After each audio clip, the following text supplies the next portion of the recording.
Hi friends, சிம்பிளாக பச்சைப்பயிறு குழம்பு ஈஸியாக எப்படி வைக்கலான்னு பார்க்கலாம் வாங்க. பச்சைப்பயிரில் பார்த்திங்கன்னா ரொம்பவுமே அதிக சத்துக்கள் இருக்குது. கண்டிப்பாக வாரத்தில் ஒரு முறையாவது இந்த மாதிரி குழம்பு செஞ்சு குழந்தைங்களுக்கு கொடுங்க. வாங்க எப்படி பண்ணலான்னு பார்க்கலாம். அதுக்கு ஃபஸ்ட்டு வந்து ஒரு குக்கர் எடுத்துக்கலாம். குக்கரில் வந்து பச்சைப்பயிறு வந்து நான் வந்து ஒரு 2 ஹவர்ஸ் ஊற வச்ச பச்சைப்பயிறு சேர்த்துக்கிறேன். ஊற வைக்காமையும் நம்ம சேர்த்துக்கலாம். லைட்டாக வானிலில் வந்து ட்ரை ரோஸ்ட் பண்ணிவிட்டு அதை கழுவிட்டு நம்ம சேர்த்துக்கலாம். அப்போவுமே அது சீக்கிரமாக வெந்துடும். நெக்ஸ்ட் வந்து இதுக்கு தேவையான கொஞ்சமாக ஒரு 10 சின்ன வெங்காயம் வந்து சேர்த்துக்கிறேன். 4-5 பல் பூண்டு, ஒரு பச்சை மிளகா வந்து சேர்த்துக்கிறேன். நெக்ஸ்ட்டு பார்த்திங்க அப்படின்னா ஒரு மீடியம் சைஸ் தக்காளி வந்து சேர்த்துக்கிறேன். சேர்த்துட்டு இது எல்லாத்தையுமே வந்து சேர்த்து நம்ம வேக வைக்க போகிறோம். அதுக்கு முன்னாடி வந்து பார்த்திங்கன்னா கொஞ்சமாக மஞ்சள் தூள் ஸ்பூன் வந்து சேர்த்துக்கிறேன். நெக்ஸ்ட்டு வந்து உப்பு தேவையான அளவு சேர்த்துக்கலாம். சேர்த்துட்டு இதில் எல்லாம் வேகிற அளவுக்கு தண்ணி நல்லா மூழ்கிற அளவுக்கு ஊற்றினா போதும். ஸோ இதை தண்ணி ஊற்றி நம்ம வந்து விசில் விட்டுடலாம். ஒரு 3 to 4 விசில் விட்டாலே போதும். நல்லா, ஏன்னா ஆல்ரெடி ஊற வச்சுருக்கிறதுனால நல்லா வெந்து வந்துடும்.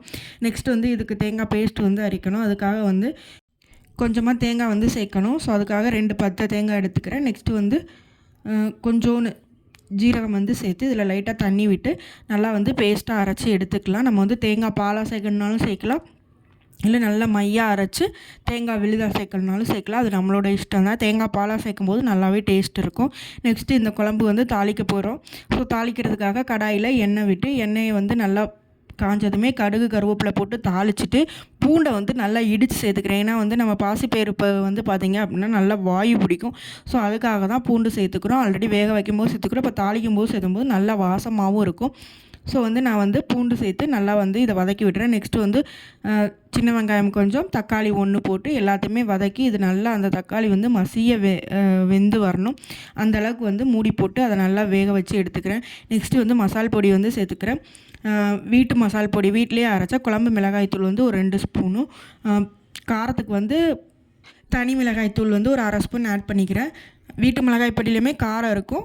ஸோ நம்ம பார்த்து சேர்த்துக்கலாம். சேர்த்துட்டு நெக்ஸ்ட்டு வந்து பார்த்திங்கன்னா தேவையான அளவு உப்பு சேர்த்து இதை வந்து நல்லா வேக விட்டுறலாம். மசால் பொடியெல்லாம் நல்லா வெந்து வந்ததுக்கப்புறம் நம்ம வந்து இந்த பருப்பை திறந்து பார்த்தோம் அப்படின்னா, விசில் வந்து விட்டு நல்லா திறந்து பார்த்தோம் அப்படின்னா இப்படி இருக்கும். நல்லா கரண்டி வச்சு மசிச்சு விட்டுறலாம். உங்ககிட்ட மத்து இருந்ததுன்னா கண்டிப்பாக அதை வச்சு கூட மசிச்சுக்கோங்க. பாருங்கள், இந்த அளவுக்கு மசிச்சு விட்டு நம்ம இந்த மசாலா ரெடி பண்ணி வச்சுருக்கோம் இல்லையா, அதில் ஊற்றி தேவையான அளவு தண்ணி ஊற்றி இதை வந்து ஒரு கொதி விட்டுடலாம். கொதி விட்டதுக்கப்புறம் தான் நம்ம தேங்காய் பால் வந்து சேர்க்க போகிறோம். ஸோ பாருங்கள், நல்லா கொதி விட்டுருச்சு. இப்போ நான் தேங்காய் பால் எடுத்து சேர்த்துட்டேன்.